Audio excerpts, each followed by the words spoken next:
Everyone, सो आज हम discuss करने वाले हैं last case of application of Gauss's law. ये है आपका field due to uniformly charge thin spherical shell. तो यानी कि देखो स्फीयर नहीं कहा, इसको हमने स्फेरिकल शेल कहा। मतलब क्या है, ये एक तरह का हॉलो स्फीयर है, यानी कि अंदर से क्या है, बिल्कुल खाली है, अंदर से हॉलो है। तो ये स्फेरिकल शेल वही हो गई। और इसमें लेट अस सपोज ये जो अंदर आपको दिखाई दे रही है, this is your spherical shell. ये आपकी अंदर जो है वो स्फेरिकल शेल है जो कि चार्ज्ड है, यानी कि कैसा चार्ज है, यूनिफॉर्म चार्ज उसके ऊपर है। तो हमने ये अंदर क्या बनाई, स्फेरिकल शेल बना दी जो कि अंदर से खाली है। और इस पे पॉजिटिव जो चार्ज डेंसिटी है वो यूनिफॉर्मली डिस्ट्रीब्यूटेड है, यूनिफॉर्म चार्ज इसके ऊपर क्यू करके चार्ज है। और ओ इसका सेंटर पॉइंट है और ओ से लेके यहाँ पे ऑफ रेडियस आर ये है। तो यानी कि हमने जो स्फेरिकल शेल ली है उसका रेडियस स्मॉल आर है और उस पे चार्ज इस तरह से क्यू डिस्ट्रीब्यूटेड है यूनिफॉर्मली। तो हमने क्या देखना है, हमने ये जो अंदर है स्फेरिकल शेल जो कि हॉलो है उसका इन्फ्लुएंस देखना है, उसकी वजह से इलेक्ट्रिक फील्ड इंटेंसिटी देखनी है अलग अलग प्लेसेस पे। सबसे पहला केस है फील्ड आउटसाइड द शेल, यानी कि हम इलेक्ट्रिक फील्ड को ऑब्जर्व करेंगे कि आउटसाइड द शेल कैसी आएगी। तो लेट अस सपोज हमने एक पी पॉइंट कंसीडर करा था यहाँ पर। देखो ये आपके अंदर वाली आपकी शेल है, मैं यहाँ पर ये बता देती हूँ ताकि आपको कन्फ्यूजन ना हो। ये आपकी स्फेरिकल शेल है, तो इसके आउटसाइड जो पॉइंट लिया था हमने वो पी पॉइंट लिया था। तो हम क्या करते हैं कि जब भी आपको गॉस लॉ लगाना होता है या उसको अप्लाई करना होता है, हमारे पास एक गॉसियन सरफेस हमें ड्रॉ करना होता है जो कि एक क्लोज सरफेस होगा, ओके, जिसमें कि चार्ज एनक्लोज होगा। तो यहाँ पर क्या होगा कि आपका गॉसियन सरफेस आपने ये पॉइंट था तो आपने गॉसियन सरफेस ये ड्रॉ कर रखा है। ये जो ब्लैक से आपको नज़र आ रहा है ये पूरा आपका क्या है, गॉसियन सरफेस आपने ड्रॉ करके रख दिया। बिकॉज आपको इस पॉइंट पे पी पॉइंट पे हर चीज़ निकालनी है। तो पी पॉइंट में हम जब बात करते हैं कैलकुलेशंस की, हम हमेशा स्मॉल सरफेसेस, स्मॉल एरियाज को कंसिडर करते हैं। So let us consider a small area D S. हमने यहाँ पर around the point P D S हमने कंसिडर करके रखा है। तो आपको पता है अब आपको दो चीज़ें चाहिए, electric field intensity, electric field की लाइंस की आपको डायरेक्शन चाहिए और एन कैप चाहिए आपको। तो हमने सबसे पहले क्या किया, ये let us take the thin spherical shell of radius r having sigma uniform charge density. Uniform charge density surface charge density है, ये कौन सी है, सरफेस चार्ज डेंसिटी है सिग्मा करके। Consider a point p outside the shell. सबसे पहला case है कि पी जो पॉइंट है जहाँ पर ऑब्जर्वेशन करनी है वो आउटसाइड द शेल है आपके विद द रेडियस आर। देखो अब आपने ये गॉसियन सरफेस बना दिया। सबसे पहले क्या था, स्मॉल आर था, जो आपका स्फेरिकल शेल है उसका रेडियस स्मॉल आर था। जो आपका ये बड़ा सा गॉसियन सरफेस बन गया जो कि पी पॉइंट से जा रहा है, उसका रेडियस क्या है, उसका रेडियस कैपिटल आर है। और आपको यहाँ पर पता है कि जो आपका कैपिटल आर है वो ज़्यादा है देन द स्मॉल आर, यानी कि जो शेल का रेडियस है उससे भी ज़्यादा बड़ा क्या है, गॉसियन सरफेस जो आप बना रहे हो उसका रेडियस। ओके, तो आपको क्या करना है, पी पॉइंट पे सारी चीज़ें ऑब्जर्व करनी है। सो सबसे पहले हम क्या बनाते हैं कि यहाँ इस पॉइंट पर जो इलेक्ट्रिक फील्ड लाइंस की जो डायरेक्शन है वो कहाँ होगी। देखो ये पूरा एक स्फीयर है हमारा, तो स्फीयर के ये भी स्फीयर है, ये भी स्फीयर है, उसके अंदर वाला जो है यहाँ पे चार्ज प्रेजेंट है। आपको पता है जो इलेक्ट्रिक फील्ड लाइंस है वो किसकी वजह से होती है, चार्ज की वजह से होती है। तो अंदर यहाँ पे चार्ज है, चार्ज की वजह से फील्ड्स कहाँ होती है, electric field lines radially outward होती है, पॉजिटिव से बाहर को निकलती है। तो यानी कि पी पॉइंट पे हम इलेक्ट्रिक फील्ड लाइंस कैसे देख रहे होंगे, हम ऐसे बाहर को जाते हुए देख रहे होंगे। तो यानी कि ये आपकी क्या होगी, इलेक्ट्रिक फील्ड लाइन हो गई। इलेक्ट्रिक फील्ड की जो डायरेक्शन है वो बाहर को निकल रही है, और ऐसा नहीं, इस डायरेक्शन में भी बाहर को नजर आती हुई आपको दिखाई देगी इलेक्ट्रिक फील्ड की लाइंस, यहाँ से बाहर को, यहाँ से बाहर को। बट हम पी पॉइंट पे ऑब्जर्व कर रहे हैं तो हमें पी पॉइंट पे देखना है डायरेक्शन ऑफ इलेक्ट्रिक फील्ड कहाँ है, दैट इज रेडियली आउटवर्ड। तो उसके बाद हमें देखना होता है कि ये छोटा सा सरफेस है, इस पे आपका यूनिट एरिया वेक्टर क्या होगा, और एन आपका क्या है, मैं यहाँ पर लिख लेती हूँ, जो एन कैप है, देखो कैप का मतलब है यूनिट वेक्टर। अब आपका ये क्या है, unit area vector, unit area vector, यानी कि एरिया का डायरेक्शन बताने के लिए जो वेक्टर लिया गया है ये हमेशा डायरेक्शन को बताता है। यानी कि एरिया क्या है ये एरिया वेक्टर, क्या है एरिया के वेक्टर की डायरेक्शन को बता रहा है। वो क्या होता है, हमेशा सरफेस के परपेंडिकुलर अगर आप एक ये ड्रॉ करते हो वो हमेशा आपको एन कैप देता है। तो आप देख सकते हो एन कैप और जो ई है वो क्या है, वो पैरेलल है। सो हम कह सकते हैं ना कि दोनों के बीच का जो थीटा है, जो एंगल है वो कितना हो जाएगा, वो आपका 0 डिग्री हो जाएगा। तो बस हमें यहाँ से थीटा चाहिए होता है, जैसे कि आप देखते आ रहे हो। तो यहाँ पर ये सारी चीज़ें करने के बाद गॉसियन सरफेस भी बना दिया। अब हम चलते हैं नेट फ्लक्स की ओर। तो यहाँ इसे देखते हुए नेट फ्लक्स कितना आएगा आपका, net flux is equal to net जो आपका फ्लक्स रहेगा वो किसके इक्वल होगा, नेट फ्लक्स होता है आपका closed integral of E dot D S, वो किसके इक्वल होगा आपका, डॉट प्रोडक्ट खोल लो। अब हम 1 2 3 सरफेसेस नहीं करेंगे क्योंकि हमारे पास पूरा एक सिमेट्रिकल गॉसियन सरफेस हमारा कैसा है, पूरा वो सिमेट्रिकल है। पीछे आपका गॉसियन सरफेस सिलेंड्रिकल था जिसके 3 अलग सरफेसेस होते हैं, तो हमें वो ज्वाइन करना पड़ा।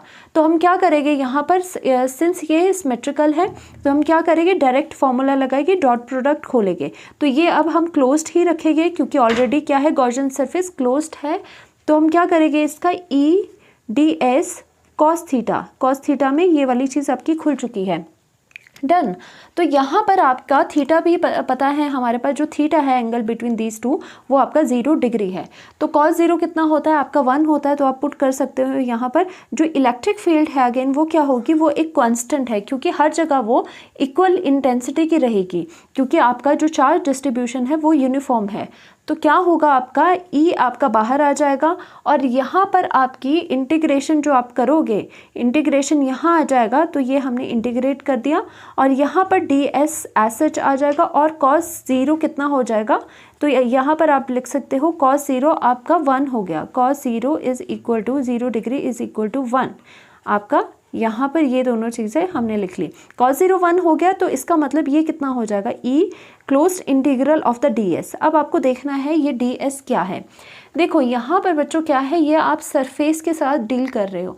देखो पीछे हमने उसको ए इसलिए मान लिया था क्योंकि आपके जो सिग्मा था, जो सरफेस चार्ज डेंसिटी थी, उसमें आपकी वैल्यू क्या होती है, ए होती है। ए से हमने सिग्मा को डिनोट किया था। जैसे मैं यहाँ बताती हूँ, सिग्मा क्या थी आपकी, सरफेस चार्ज डेंसिटी थी जिसका फॉर्मूला क्या होता है, क्यू अपॉन ए, एरिया। तो इसीलिए हमने क्या किया था, जहाँ जहाँ एरिया था वहाँ हमने ए लिख लिया था। उसी तरह से आप यहाँ पर भी लिखोगे, आप क्या लिखोगे, जो क्लोज्ड इंटीग्रल आपका डी एस है उसकी वैल्यू आप क्या लिख लो, उसको ए मान लो। यानी कि आपने क्या मान लिया, उसको एस नहीं लिखा, उसको ए मान लिया। जस्ट कन्वीनियंस के लिए आप एस भी लिख सकते थे, कन्वीनियंस के लिए, क्योंकि हमने सिग्मा में फिर आपको चेंज करना पड़ता है यहाँ पर। तो आपने क्या लिख लिया, उसको ए मान लिया और ए आपको ऑलरेडी पता है कि ए की वैल्यू कितनी है। और अगर आपको देखो ए क्या है, अब आपको ए भी मैं यहाँ पे बता देती हूँ। ए क्या है आपका, surface area of the sphere. तो एरिया ऑफ द स्फीयर कितना होता है आपका, सरफेस एरिया ऑफ स्फीयर, क्योंकि हमारी बात किसकी हो रही है, हमारी स्फीयर की बात हो रही है। और स्फीयर का जो सरफेस एरिया रहता है वो कितना रहता है, पाई आर, 4 पाई आर। अब देखो आर कौन सा लेना है हमें, क्योंकि हम सारी बात पी पॉइंट पे कर रहे हैं और पी पॉइंट कहाँ लाई कर रहा है, बड़े सर्कल यानी कि गॉसियन सरफेस पे लाई कर रहा है। तो यानी कि बड़ा ही हम यहाँ पर रेडियस लेंगे, यानी कि हम आर की बात करेंगे क्योंकि पी पॉइंट पे हमारी सारी कैलकुलेशंस हो रही है। तो हम 4 पाई आर स्क्वायर बोल सकते हैं कि ए की जो वैल्यू है वो आपकी 4 पाई आर स्क्वायर है। तो हम यहाँ पे पुट भी कर सकते हैं वैल्यू आपकी, ये कितनी आ गई, यहाँ पर वैल्यू आ गई आपकी ई और एस, ई या एस कर लो या फिर आप ए भी लिख सकते हो इसे। ओके, हमने सपोज यहाँ पर कितना लिख लिया, ई इंटू ए लिख लिया, लेट अस सपोज। तो यहाँ पे ई इंटू ए लिखा तो उसकी वैल्यू कितनी खुल जाएगी, ए की वैल्यू कितनी है आपकी 4 पाई आर स्क्वायर, जो कि किसके बराबर है, 4 पाई कैपिटल आर का स्क्वायर है। तो हमने क्या लिखा, ये ई इंटू कितना हो गया, 4 पाई कैपिटल आर का स्क्वायर हो गया। तो यानी कि हमारे पास कितना आ गया, क्लोज्ड इंटीग्रल जो ई डॉट डी एस है उसकी वैल्यू आपके पास इतनी आ गई, जो कि आपकी फर्स्ट इक्वेशन है। आप चाहते तो यहाँ तक भी ये लिख सकते थे, बाद में ए की वैल्यू आप पुट कर सकते थे, जो भी आपको ठीक लगे। नाउ सेकेंड इक्वेशन के लिए हमेशा अकॉर्डिंग टू गॉस लॉ हम करते हैं, अकॉर्डिंग टू गॉस लॉ हम करते हैं। गॉस लॉ हमें क्या बताता है, जो फ्लक्स है यानी कि जो क्लोज्ड इंटीग्रल ऑफ आपका जो ई है, ई डी एस है, ई डॉट डी एस है वो किसके इक्वल है, जो चार्ज इनसाइड द सरफेस है डिवाइडेड बाय एप्सिलॉन नॉट, ये बताता है। तो यानी कि ये सेकेंड इक्वेशन होगी, फर्स्ट इक्वेशन ये, सेकेंड इक्वेशन ये। अब हम क्या करेंगे, इन दोनों को कंपेयर करेंगे। अब देखो लेफ्ट हैंड साइड आपकी सेम है तो राइट हैंड साइड आपकी इक्वेट हो जाएगी। तो राइट हैंड साइड जो इक्वेट होगी इसको हम पहले लिख लेते हैं। तो दिस इज इक्वल टू कितना हो जाएगा, E 4 pi are square is equal to, यहाँ से हो जाएगा Q अपॉन एप्सिलॉन नॉट। हमें E में इंटरेस्टेड है हम, इलेक्ट्रिक फील्ड इंटेंसिटी वो कितनी आ गई, charge Q upon 4 pi epsilon naught, 4 pi epsilon naught, और यहाँ पर आपका आर स्क्वायर आ गया। तो यानी कि हम एक फॉर्मूला जो हमारा निकल चुका है वो हमारा ये निकल चुका है, electric field intensity due to the spherical, thin spherical shell at what point, field outside the shell, यानी कि कौन सा पॉइंट लेना है, आउटसाइड द शेल इतनी होती है। अब इसको और फॉर्मूला हम बनाएंगे किसमें, इन टर्म्स ऑफ सिग्मा हम ये फॉर्मूला बनाएंगे। हमें पता है सिग्मा की वैल्यू, हमें पता है सिग्मा की वैल्यू कितनी होती है, Q अपॉन ए रहती है। ओके, Q अपॉन ए रहती है। तो यानी कि A क्या है, A आपका 4 पाई आर स्क्वायर है। तो हम चाहे तो इसको A की फॉर्म में भी कन्वर्ट कर सकते हैं। देखो यहाँ पर, अब यहाँ पर कितना हो जाएगा, E is equal to Q upon जो ये 4 पाई आर स्क्वायर है, क्या ये A नहीं है, तो हम क्या इसको ऐसे लिख सकते हैं, A इंटू एप्सिलॉन हम इसको लिख सकते हैं। डन। हमने क्या किया, 4 पाई आर स्क्वायर को सिर्फ एरिया A से डिनोट कर दिया कि इसका एरिया इतना है A। ठीक है, आप खोल भी सकते हो। ये आपको आ गया, ये भी फॉर्मूला की तरह यूज़ हो जाता है। हमने जस्ट क्या किया, नथिंग, हमने 4 पाई आर स्क्वायर को छोटा सा साइन करके A लिख लिया। नाउ वी नो दैट जो सरफेस चार्ज डेंसिटी है सिग्मा, उसकी वैल्यू Q अपन A होती है। तो आप देख सकते हो यहाँ पर कि Q की वैल्यू, यहाँ पर Q की वैल्यू है, यहाँ पर A की वैल्यू है। तो Q अपॉन A कितना हो जाएगा, आपका सिग्मा हो जाएगा। सो आपका Q अपॉन A जो कि सिग्मा है वो यहाँ पे बन रहा है आपका। तो क्या लिखोगे यहाँ पर, Q अपॉन A की जगह सिग्मा लिखोगे। तो दैट मीन्स आपकी E की वैल्यू कितनी आ गई, अगेन यहाँ पर सिग्मा लिख लो, सिग्मा अपॉन एप्सिलॉन नॉट आ गई। तो यहाँ से एक और आपके पास फॉर्मूला निकल गया न्यूमेरिकल्स में। अगर कभी आपके पास सिग्मा दिया हो, सरफेस चार्ज डेंसिटी दी हो, तो आप क्या करोगे, आप उसको सिग्मा की वैल्यू यहाँ पे पुट करोगे, डिवाइडेड में जो एप्सिलॉन नॉट है उसकी वैल्यू आप पुट कर दोगे। तो ये फॉर्मूला जो आपका क्लब करके एरिया दिया हुआ है, या फिर अगर कभी रेडियस दिया तो आप ये फॉर्मूला यूज़ कर सकते हो। सो इसके बाद एक और पार्ट है, अभी हमने फील्ड कहाँ निकाली है, फील्ड आउटसाइड द शेल निकाली है। पॉइंट हमने P point outside the shell लिया है। अब हम केस डिस्कस करते हैं, जब ये P पॉइंट क्या होगा, शेल के बिल्कुल ही सरफेस के ऊपर प्रेजेंट होगा, या फिर ये शेल के अंदर P पॉइंट प्रेजेंट होगा। यानी कि दो केसेस अभी हम डिस्कस करते हैं। सो अभी जो केस नंबर 2 है आपका, उसमें field on the surface of the shell आपको पता लगाना है। तो दैट मीन्स हमने क्या किया, सबसे पहले आपको ये अंदर वाला जो दिखाई दे रहा है, ये अंदर वाली क्या है आपके पास, अंदर वाली है आपके पास शेल, जो आपकी स्फेरिकल शेल है, हॉलो शेल है। और जो ये आपको ब्लू से दिखाई दे रहा है, ये क्या है आपका गॉसियन सरफेस, गॉसियन सरफेस है ये आपका। डन। तो यानी कि आपने क्या देखा, पहले आप कंसीडर करो, शेल आपने कंसीडर करी ब्लैक वाली। ओके, उसके चारों ओर आपको पता है शेल के चारों ओर क्या होती है, कॉन्टिन्यूस चार्ज डिस्ट्रीब्यूशन रहता है। तो जो शेल है आपकी, उसके चारों ओर आपका पॉजिटिव चार्ज था। बट अगर गॉस लॉ आपको लगाना है तो आपको एक गॉसियन सरफेस भी कंसिडर करना पड़ता है, यानी कि आपको क्लोज्ड सरफेस लेना होता है। तो हमने क्या किया, बिकॉज ये P पॉइंट जो था हमने कहाँ पर कंसिडर करा है, field on the surface of the shell, यानी कि on the surface of the shell जहाँ पर आपको फील्ड निकालनी है, वहीं आपको ऑब्जर्वेशन के लिए P पॉइंट रखना है। तो हमने इस शेल के ऊपर ही P पॉइंट को रख दिया। तो उसके बाहर से आपको गॉसियन सरफेस लेना होता है, तो गॉसियन सरफेस हमने यहाँ पर ले लिया। तो दैट मीन्स इस केस में Gaussian surface, that means Gaussian surface तक का जो डिस्टेंस है R, कैपिटल R, और जो शेल का रेडियस है जो कि R है, स्मॉल r, वो आपके दोनों इक्वल हो जाएंगे। क्यों, बिकॉज जो ऑब्जर्वेशन के लिए पॉइंट है वो आपका शेल पर ही लाई कर रहा है। तो ऐसे केस में गॉसियन सरफेस भी ऑलमोस्ट कैसा बनेगा, ऑलमोस्ट इस शेल के रेडियस के बराबर ही आपको लेना पड़ेगा। तो यहाँ पर आप देख सकते हो कि R is equal to small r, यानी कि शेल का जो रेडियस है वो आपके गॉसियन सरफेस का जो रेडियस है उसके बराबर है। तो हम नेक्स्ट स्टेप में एज यूजुअल जैसे बात करते हैं आपकी नेट फ्लक्स की।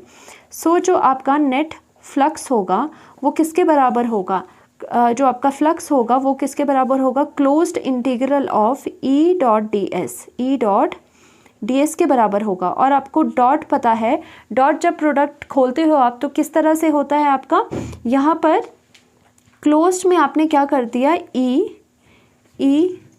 डी एस कॉस थीटा आपने कर दिया। अब ये थीटा क्या है, थीटा आपका इलेक्ट्रिक फील्ड जो लाइंस है उसके बीच का डिस्टेंस है, किसके साथ, ds का आपको क्या लेना पड़ेगा, यूनिट वेक्टर लेना पड़ेगा जो कि नॉर्मल होता है किसके ऊपर, सपोज यहाँ पर आपका सरफेस है, उसके नॉर्मल आपका क्या जाएगा, उसके नॉर्मल जाएगा आपका यूनिट एरिया वेक्टर। तो इसका यूनिट एरिया वेक्टर क्या हो गया, यूनिट एरिया वेक्टर इसके परपेंडिकुलर है तो ये एन कैप चला गया। अब यहाँ पर इस पॉइंट पे इलेक्ट्रिक फील्ड लाइंस कहाँ को गई, पॉजिटिव, ये बाहर के सरफेस पे अगर आपका है तो पॉजिटिव से बाहर को ही क्या निकलती है, इलेक्ट्रिक फील्ड लाइंस निकलती है। तो यानी कि इस सरफेस पर भी ऐसा सिनेरियो बन रहा है जिसमें कि जो थीटा एंगल दोनों के बीच का है वो अगेन 0 डिग्री का आपका बनते हुए दिखाई दे रहा है, क्योंकि ऐसा ही सिनेरियो है, आपका पॉइंट ही आपका क्या है, उस पर सरफेस पे पड़ा है। तो यानी कि थीटा की जो वैल्यू है वो आपकी 0 डिग्री है। तो आप यहाँ पर वैल्यूज़ को पुट कर सकते हो। यहाँ पर आपने वैल्यू को पुट कैसे किया, देखो इलेक्ट्रिक फील्ड तो आपकी क्या हो गई, थ्रू आउट आपकी कांस्टेंट रही, तो कांस्टेंट टर्म को इंटीग्रेशन के बाहर आपने कर दिया। यहाँ पर क्लोज्ड इंटीग्रल जो है वो ds का रहा, और यहाँ पर कॉस आपका कॉस 0 डिग्री आपका 1 हो गया। तो दैट मीन्स आपका कितना आया, e, और क्लोज्ड इंटीग्रल आपका ds यहाँ पर आ गया। तो यहाँ पर आपको ये चीज़ पता होनी चाहिए कि यहाँ पर आपका ये जो ds है, अगर इसका इंटीग्रेशन हटा दोगे, अगर सपोज़ इसका इंटीग्रेशन ऑफ ds कितना आ गया, आप इसको a भी लिख सकते थे या फिर सपोज़ आप इसको s भी लिख सकते हो, कोई कुछ भी हो जाए, बट आपको पता होना चाहिए इसका मीनिंग क्या होता है। s क्या है, surface area of sphere, surface area of sphere है इसका मतलब। तो इसकी वैल्यू कितनी है, इसकी वैल्यू है 4 पाई आर स्क्वायर, क्योंकि आपको पता है जो स्फीयर है उसकी वैल्यू क्या होती है, 4 पाई आर स्क्वायर होती है। अब यहाँ पे आर की बात है, हमने स्मॉल क्यों लिया, आप कुछ भी ले सकते हो, क्योंकि आपका जो कैपिटल आर और स्मॉल आर है वो दोनों ही आपके सेम है। तो यानी कि आप कोई भी वैल्यू यहाँ पर ले सकते हो, स्मॉल आर या फिर कैपिटल आर। तो यानी कि इसकी वैल्यू अगर आप खोलोगे तो इसकी वैल्यू ई और एस आपके पास नज़र आएगी, और एस की जगह आप क्या पुट कर सकते हो, ये वाली वैल्यू भी पुट कर सकते हो, because surface area of the जो ये पूरा स्फीयर है उसकी वैल्यू 4 पाई आर स्क्वायर है। तो यानी कि ई और आपका 4 pi are square, small are ले रहे हैं हम, स्क्वायर इतना आ गया। तो दैट मीन्स आपकी क्या आ जाएगा, क्लोज्ड इंटीग्रल जो आपका ई डॉट डी एस है उसकी वैल्यू आपकी इतनी आ गई। और ये फर्स्ट इक्वेशन है आपकी। नाउ ये फर्स्ट इक्वेशन है। सेकंड में हम क्या करते हैं, अकॉर्डिंग टू गॉस लॉ के अकॉर्डिंग क्या होता है कि जो क्लोज्ड इंटीग्रल है ई डॉट जो ds है आपका वो किसके बराबर होता है, जो चार्ज आपके सरफेस के इनसाइड है, यानी कि सरफेस की जो चार्ज अंदर है, divided by epsilon not, permittivity of the free space. और यहाँ पर क्या हो जाएगी, ये सेकंड आपकी इक्वेशन आ गई। अब फ्रॉम फर्स्ट एंड सेकंड आप क्या लिखोगे, from first and second, left hand side दोनों सेम है, राइट हैंड साइड को इक्वेट करोगे क्या आ जाएगा आपका, e 4 pi are square is equal to q upon epsilon nought आपके पास आ गया। सिंस हम इंटरेस्टेड है किस में, ई की वैल्यू निकालने में, तो यहाँ से ई की वैल्यू कितनी निकल जाएगी, q upon 4 pi are square, तो एज सच रहा, और साथ में क्या आ जाएगा, ये एप्सिलॉन नॉट यहाँ पर आ जाएगा। तो एक तरह से अगर फॉर्मूला देखा जाए कि आपका एट द सरफेस क्या रह रहा है, एट द सरफेस आप यहाँ पे स्मॉल आर भी कर सकते हो, यहाँ पर, ठीक है, क्योंकि आपका जो आर है वो किसके इक्वल है, आपका कैपिटल आर के इक्वल है। तो हमने पहले से स्मॉल आर लिया है तो स्मॉल आर ही लेके चलो। तो ये फॉर्मूला आपका रह गया। और एरिया जो आपका यहाँ पर सरफेस एरिया है वो सरफेस एरिया एस बोलो या फिर आप ए लिख लो, उसकी वैल्यू कितनी है, 4 पाई आर स्क्वायर है। तो यानी कि इसको अगर हम ए की फॉर्म में चेंज करें तो वो कितना आ जाएगा, तो आपकी वैल्यू आप ये भी लिख सकते हो, E is equal to q upon, अब 4 पाई आर स्क्वायर को अगर ए की फॉर्म में एरिया से डिनोट करा जाए तो क्या ये नहीं आ जाएगा नया फॉर्मूला एरिया की फॉर्म में। अगर सपोज़ कभी हमारे पास एरिया की वैल्यू गिवन हो तो हम यहाँ पे पुट कर सकते हो। और ये कैसे हो सकता है, आपको पता है जो सिग्मा होता है आपका, आपको पता है जो आपका सिग्मा होता है सरफेस चार्ज डेंसिटी, वो क्यू अपॉन ए होता है। और अगेन यहाँ पर भी Q है और यहाँ पर भी A है आपका, वो किसके इक्वल हो जाएगा, सिग्मा के इक्वल हो जाएगा। सो आपके पास लास्ट में कितना आ जाएगा, दैट मीन्स इलेक्ट्रिक फील्ड जो इंटेंसिटी है at the surface of the shell जो है आपकी, वो कितनी आ जाएगी, सिग्मा अपॉन एप्सिलॉन नॉट आ जाएगी। यानी कि आप देख पा रहे हो जो पहले केस करा था जिसमें पॉइंट P जो था वो बाहर था शेल से, उसके लिए भी सेम आपकी फील्ड आई थी। तो यानी सरफेस और जो आपका बाहर अगर रहता है पॉइंट, जो पॉइंट P है अगर वो सरफेस पे रहता है या फिर बाहर रहता है, आउटसाइड द शेल रहता है, तो उसके लिए आपकी सेम इलेक्ट्रिक फील्ड इंटेंसिटी रहती है। सो आपका थर्ड केस करते हैं, एनसीईआरटी में भी गिवन है, इंपॉर्टेंट है, फील्ड इनसाइड द शेल। अब हमें क्या करना है, ध्यान से देखना, हमने ये एक शेल बनाई हुई है, कौन सी, ये बाहर वाली आपकी शेल है, कौन सी है, ये आपकी शेल है। और आपने क्या कर दिया, एक पॉइंट P लेना है जो कि आपका खुद बोल रहे हैं ये फील्ड इनसाइड द शेल, यानी कि P पॉइंट ऑब्जर्वेशन के लिए ये शेल जो है उसके अंदर ले लो। तो हमने P पॉइंट अंदर ले लिया। तो आपको पता है गॉसियन सरफेस तो आपको ड्रॉ करना ही होता, तो इस P पॉइंट से आपने ये क्या किया, ये आपको जो दिखाई दे रहा है, ये आपको क्या दिखाई दे रहा है, गॉसियन सरफेस दिखाई दे रहा है। सो हमने क्या सपोज करा कि जो ये पूरी शेल थी उसका जो रेडियस है वो है स्मॉल r, और जो गॉसियन सरफेस है उसका रेडियस कितना है, उसका रेडियस है कैपिटल R। और हमें यहाँ पे दिख रहा है कि जो आपका कैपिटल R है वो smaller than the small r है, यानी कि आपका जो शेल है वो क्या है, उसका जो रेडियस है वो ज़्यादा है और गॉसियन सरफेस का जो रेडियस है वो कम है, तभी तो वो अंदर आया है। अब हम क्या करते हैं, हम यहाँ पर आपके पास फ्लक्स निकालने की कोशिश करते हैं। सो लाइक बिफोर हमने पहले भी कर चुके हैं, क्या फ्लक्स का फॉर्मूला कितना रहता है, फ्लक्स का formula closed integral of E dot ds रहता है, जिसकी वैल्यू क्या हो जाएगी। अब यहाँ पर देखो इसकी वैल्यू P पॉइंट के लिए आपकी n की वैल्यू तो चलो आउटवर्ड हो जाएगी। अब E की वैल्यू क्या है यहाँ पर, सपोज हमने इस पॉइंट पे एक सरफेस ले लिया, इस पॉइंट पे बाहर की तरफ तो n कैप तो आपका निकल जाएगा, बट इस पॉइंट पे इलेक्ट्रिक फील्ड इंटेंसिटी कहाँ होगी। अगर हम इसकी बात करें तो यहाँ जो पॉजिटिव है उसकी वजह से इलेक्ट्रिक फील्ड इंटेंसिटी कहाँ होगी, रेडियली आउटवर्ड, बाहर को निकलेगी इलेक्ट्रिक फील्ड इंटेंसिटी या फिर लाइंस। बट इस पॉइंट पे तो वो लाइंस नहीं होगी ना, क्योंकि चार्ज ही आपका बाहर से शुरू हो रहा है। तो यानी कि आप देख सकते हो कि इस पॉइंट पे n कैप तो निकल जाएगा, बट इस पॉइंट पे आपकी इलेक्ट्रिक फील्ड लाइंस है ही नहीं। तो यानी कि इनसाइड द जो ये हॉलो आपकी शेल है, यानी कि उसमें इलेक्ट्रिक फील्ड ज़ीरो होती है। Inside the hollow shell, charged hollow shell जो होती है उसके अंदर electric field intensity line zero होती है। तो हमें ये पता है कि यहाँ पर इनसाइड द हम लिख सकते हैं कि इनसाइड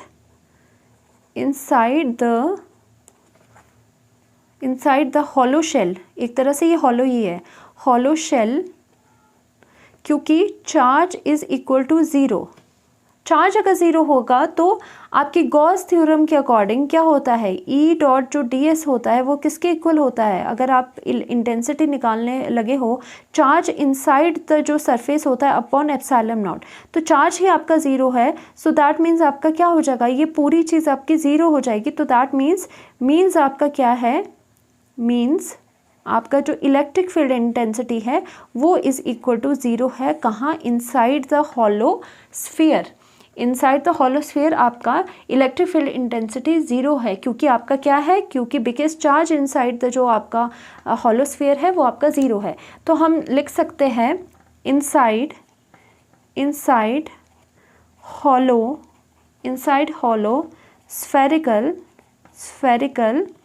spherical shell